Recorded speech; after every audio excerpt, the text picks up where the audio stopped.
Comtoise Radio, conseil d'experts.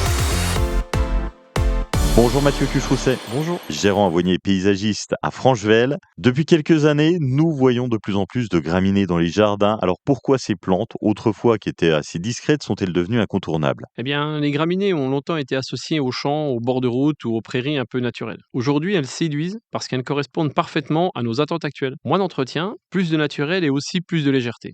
Elles apportent un peu de mouvement, du rythme et une ambiance plutôt apaisante dans les jardins. Contrairement aux fleurs colorées, elles ne cherchent pas forcément à attirer l'œil brutalement, elles accompagnent plutôt bien le paysage. En vrai, qu'est-ce qui explique leur succès chez les particuliers? Tout d'abord, elles sont très faciles à vivre. La majorité des graminées supportent la sécheresse, demandent peu d'arrosage et se contentent souvent d'une seule taille annuelle, plutôt en fin d'hiver. Ensuite, elles sont jolies toute l'année. Au printemps, elles redémarrent en douceur, elles ondulent en été et en automne, elles prennent des teintes plus dorées. En hiver, on peut les conserver. Elles restent assez graphiques avec le givre ou la neige. C'est plutôt rare d'avoir des plantes aussi décoratives sur une durée de 4 saisons. Et les graminées, il y a un vrai intérêt écologique. Les graminées protègent le sol, limitent l'érosion aussi et maintiennent l'humidité. Elles servent bien entendu à l'abri de nombreux insectes et de garde-manger pour les oiseaux grâce à leurs graines. Certaines rappellent les prairies naturelles qu'on essaie justement de réintroduire aujourd'hui pour favoriser la biodiversité. Elles s'inscrivent donc parfaitement dans un jardin respectueux.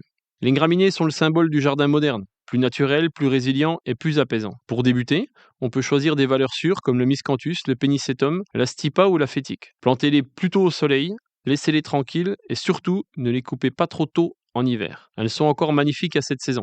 Avec les graminées, le jardin respire. Merci Mathieu Cucherousset, gérant avoinier paysagiste à Franchevel.